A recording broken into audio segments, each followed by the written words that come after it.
എല്ലാവർക്കും നമസ്കാരം. പൃഥ്വി വ്ളോഗ്സിലേക്ക് സ്വാഗതം. ഇന്ന് ഞാൻ വഴുതനങ്ങ ഉപയോഗിച്ചിട്ടുള്ള ഒരു റെസിപ്പിയാണ് എടുത്തിരിക്കുന്നത്. അതായത് വഴുതനങ്ങ കുറേ ആൾക്കാർക്കൊന്നും ഇഷ്ടമല്ല. പൊതുവേ വഴുതനങ്ങ എന്ന് പറയുമ്പം എനിക്ക് മുമ്പൊന്നും ഇഷ്ടമല്ലായിരുന്നു, പക്ഷെ ഇപ്പം എനിക്ക് ഭയങ്കര ഇഷ്ടമാണ്. അപ്പോൾ ഈ വഴുതനങ്ങയുടെ കൂടെ ഞാനൊരു പൊട്ടറ്റോ കൂടി ചേർക്കുന്നുണ്ട്, ഉരുളക്കിഴങ്ങ്. അത് വെച്ചിട്ടുള്ള ഒരു റെസിപ്പിയാണ്. വളരെ സിമ്പിളാണ്, നമുക്ക് പെട്ടെന്ന് ഉണ്ടാക്കിയെടുക്കാൻ പറ്റും. ഈ രാത്രി ഡിന്നറിന് ചപ്പാത്തിയൊക്കെ കഴിക്കുന്നവർക്ക് പറ്റിയൊരു കറിയാണ്. ചപ്പാത്തിയുടെ കൂടെയും പൂരി, പൊറോട്ട, നാൻ ഇതിൻ്റെയൊക്കെ കൂടെ കൂട്ടി കഴിക്കാൻ പറ്റിയ ഒരു കറിയാണ്. അപ്പോൾ എങ്ങനെയാണ് ഇത് ഉണ്ടാക്കുന്നതെന്ന് നോക്കാം നമുക്ക്. പിന്നെ ഇതിന് ഒരുപാട് ഇൻഗ്രീഡിയൻസ് ഒന്നുമില്ല. നമുക്ക് അത്യാവശ്യം നമ്മുടെ വീട്ടിലുള്ള സാധനങ്ങളൊക്കെ വെച്ച് വളരെ പെട്ടെന്ന് ഉണ്ടാക്കാം. കാരണം ഈ വഴുതനങ്ങയുടെ കാര്യം അറിയാമല്ലോ, പെട്ടെന്ന് അതങ്ങ് സോഫ്റ്റായിട്ട് വരും. അത്ര അധികം സമയം വേണ്ട. പെട്ടെന്ന് നമുക്ക് അധികം സമയമില്ലാത്തപ്പോൾ പെട്ടെന്ന് എന്തെങ്കിലും ഒരു കറി ഉണ്ടാക്കണം എന്ന് വെച്ച് കഴിഞ്ഞാൽ പറ്റും. പിന്നെ വെജിറ്റേറിയൻസിന് ഇഷ്ടപ്പെടുന്ന ഒരു ഡിഷാണ്. അപ്പോൾ എങ്ങനെയാണ് ഉണ്ടാക്കുന്നതെന്ന് കാണിച്ചു തരാം. നമ്മുടെ വീഡിയോയിലേക്ക് വരും.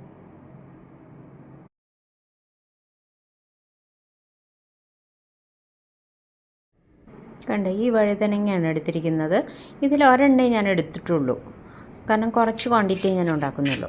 അത് നീളത്തിലൊന്ന് കട്ട് ചെയ്തിട്ട് പിന്നെ ഒന്ന് ക്രോസായിട്ട് ഒന്നും കൂടെ കട്ട് ചെയ്യണം. കണ്ടോ, ഇങ്ങനെ അധികം കനം ഉള്ള കഷ്ണങ്ങളായിട്ടല്ല, കുറച്ച് കനം കുറച്ച്, പക്ഷെ ചെറിയൊരു കനത്തിൽ.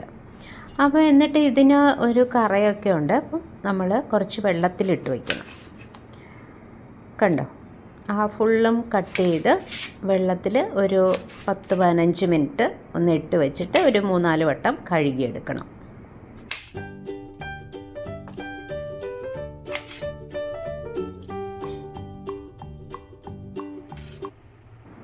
ഇനി ഇവിടെ ഒരു ഉരുളക്കിഴങ്ങ് എടുത്തിട്ടുണ്ട്, പൊട്ടറ്റോ.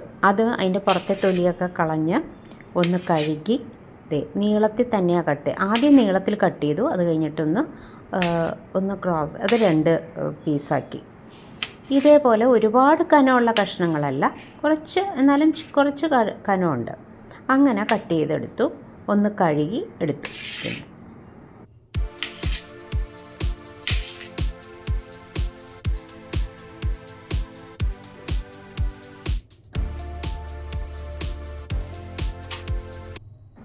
ഇനി നമുക്ക് കട്ട് ചെയ്യാനുള്ളത് വെളുത്തുള്ളി ഞാൻ 2-3 വലിയ അല്ലിയാണ് എടുത്തിരിക്കുന്നത്.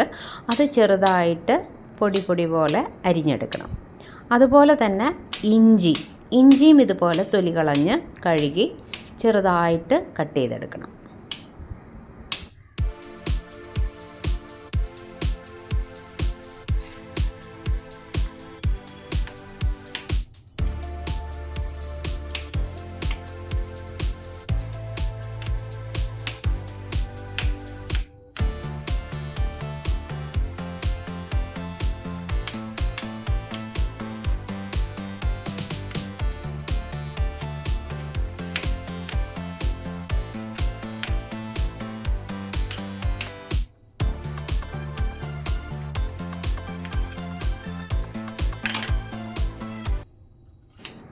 ഇനിയും ഒരു സവാള, ഇതൊരു വലിയ സവാളയാണ് എടുത്തത്. അതും ഇതുപോലെ നല്ലതുപോലെ പൊടിയായിട്ട് അരിഞ്ഞെടുക്കണം. കണ്ടില്ലേ, ഇതേപോലെ ചെറുതായിട്ട് കട്ട് ചെയ്ത് എടുക്കുക.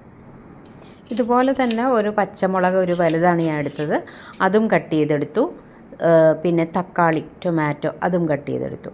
പിന്നെ കുറച്ച് കറിവേപ്പില, മല്ലിയില. ഇത്രയാണ് നമുക്ക് ആവശ്യമുള്ളത്.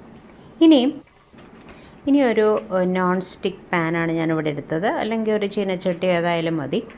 ഇതിലേക്ക് കുറച്ച് സൺഫ്ലവർ ഓയിലാണ് ഞാൻ കുക്കിങ്ങിനായിട്ട് ഇതിനെ ഉപയോഗിക്കുന്നത്.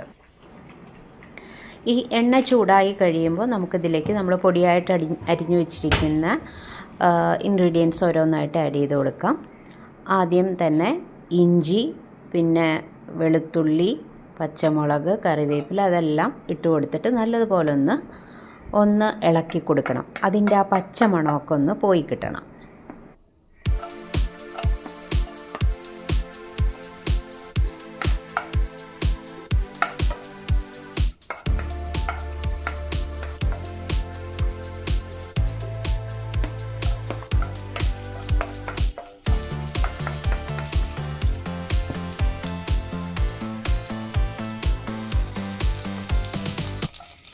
നമ്മൾ അരിഞ്ഞു വെച്ചിരിക്കുന്ന സവാള ഇതിലേക്ക് ഇട്ട് കൊടുത്തു. ഇനി നല്ലതുപോലെ ഒന്ന് ഇളക്കി ഇതൊന്ന് മൂത്ത് വരണം. ചെറിയൊരു ഗോൾഡൻ കളറായിട്ട് വരണം. കുറച്ച് ഉപ്പ് കൂടി ആ സമയത്ത് ചേർത്ത് കൊടുക്കണം. എന്നിട്ട് വീണ്ടും ഒന്ന് സോട്ട് ചെയ്യണം. ഇനി ടൊമാറ്റോ ഇതിലേക്ക് ചേർത്ത് കൊടുക്കാം. എന്നിട്ടൊന്ന് ഇളക്കി കൊടുക്കണം. അത് പെട്ടെന്ന് സോഫ്റ്റായിട്ട് വന്നോളും. എന്നിട്ട് ഇനി നമുക്ക് നമ്മളുടെ മസാലപ്പൊടികളൊക്കെ ചേർത്ത് കൊടുക്കാനുണ്ട്. ഇതൊന്ന് സോഫ്റ്റായി കഴിയുമ്പോൾ അതൊന്ന് ഒരു സൈഡിലേക്ക് ഒന്ന് നീക്കി വയ്ക്കാം. പാൻ്റെ ഒരു സൈഡിലേക്ക് മാറ്റി വയ്ക്കാം. എന്നിട്ട് നമുക്ക് പൊടികൾ ആഡ് ചെയ്ത് കൊടുക്കാം. മഞ്ഞൾപ്പൊടി ഒരു 1/4 ടീസ്പൂൺ. മുളക് പൊടി ഞാൻ കാശ്മീരി മുളക് പൊടിയാണ് എടുത്തിരിക്കുന്നത്. 1 ടീസ്പൂൺ എടുത്തിട്ടുണ്ട്. പിന്നെ ഇതിലേക്ക് ചേർക്കുന്നത് മല്ലിപ്പൊടി, ഗരം മസാല, അതുപോലെ തന്നെ കുരുമുളക് പൊടി. മല്ലിപ്പൊടി ഞാനൊരു 1/2 ടീസ്പൂണേ എടുത്തിട്ടുള്ളൂ. അതൊക്കെ കുറച്ച് അങ്ങോട്ടോ ഇങ്ങോട്ടോ വ്യത്യാസം വന്നാലും കുഴപ്പമില്ല. ഇത് ഗരം മസാലയാണ് 1/4 ടീസ്പൂൺ എടുത്തിട്ടുള്ളൂ. പിന്നെ ചേർക്കുന്നത് കുരുമുളക് പൊടി, അതും 1/4 ടീസ്പൂൺ. പിന്നെ ഇത് ജീരകത്തിൻ്റെ പൊടിയാണ്, ചെറിയ ജീരകത്തിൻ്റെ പൊടിയാണ്, അതൊരു 1/4 ടീസ്പൂൺ. എന്നിട്ട് നല്ലതുപോലെ ഒന്ന് ഇളക്കിയതിന് ശേഷം നമ്മുടെ വഴുതനങ്ങ ഇട്ട് കൊടുക്കാം. കണ്ടോ, വഴുതനങ്ങ ഇട്ട് കൊടുത്തിട്ട് ഒന്ന് ഇളക്കി കൊടുക്കണം. നല്ല പോലെ ഒന്ന് ഇളക്കി കൊടുക്കണം. ഈ മസാലപ്പൊടികളൊക്കെ ഇതിലേക്കൊന്ന് പിടിക്കണം.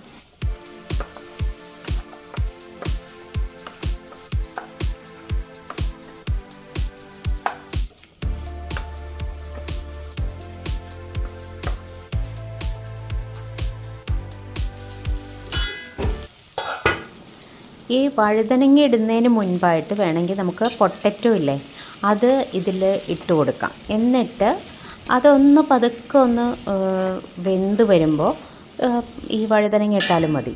ഞാൻ പക്ഷേ ഇവിടെ എന്താ ചെയ്തിരിക്കുന്നതെന്ന് വെച്ചാൽ ഈ പൊട്ടറ്റോ ഉരുളക്കിഴങ്ങിന് കുറച്ച് വേവാൻ സമയമെടുക്കും. അത്രയും സമയം വേണ്ട വഴുതനങ്ങയ്ക്ക്. അതുകൊണ്ട് ഞാൻ ഇത് ഈ ഉരുളക്കിഴങ്ങ് ആദ്യം ഒന്ന് ബോയിൽ ചെയ്ത് വെച്ചിട്ടുണ്ടായിരുന്നു.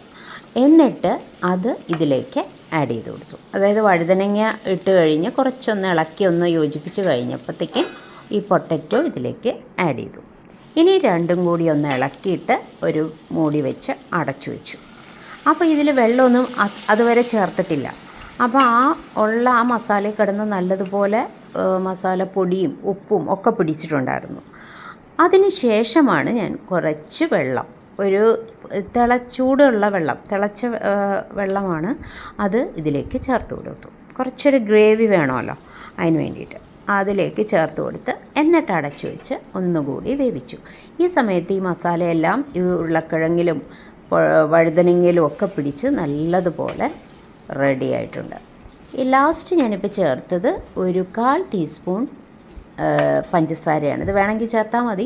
ഞാനിതിൻ്റെ എരിവും ഇതെല്ലാം ഒന്ന് ബാലൻസ്ഡ് ആക്കാൻ വേണ്ടിയിട്ട് ചേർത്തതാണ്. നമ്മുടെ കറി ഇവിടെ റെഡിയായി വന്നിട്ടുണ്ട്. ഇനി ഇതിലേക്ക് അല്പം മല്ലിയില കൂടി ചേർത്താൽ മതി. അത് ഞാൻ കുറച്ച് ചേർക്കുന്നുണ്ട്, ചെറുതായിട്ട് കട്ട് ചെയ്ത് അത് ഇതിലേക്ക് ഇട്ട് കൊടുക്കും. മല്ലിയിലയുടെ ടേസ്റ്റ് ഇഷ്ടമല്ലാത്തവർ ചേർക്കണമൊന്നുമില്ല. അപ്പോൾ എല്ലാം റെഡിയായി. നല്ല ടേസ്റ്റി ആയിട്ടുള്ള ഒരു കറിയാണ്. കറി കണ്ടല്ലോ എങ്ങനെയാണ് ഉണ്ടാക്കിയെന്ന്. വീഡിയോ നിങ്ങൾക്ക് ഇഷ്ടപ്പെട്ടെങ്കിൽ ഒന്ന് ലൈക്കും ഷെയറും കമൻറ്റും ഒക്കെ ചെയ്തേക്കൂ.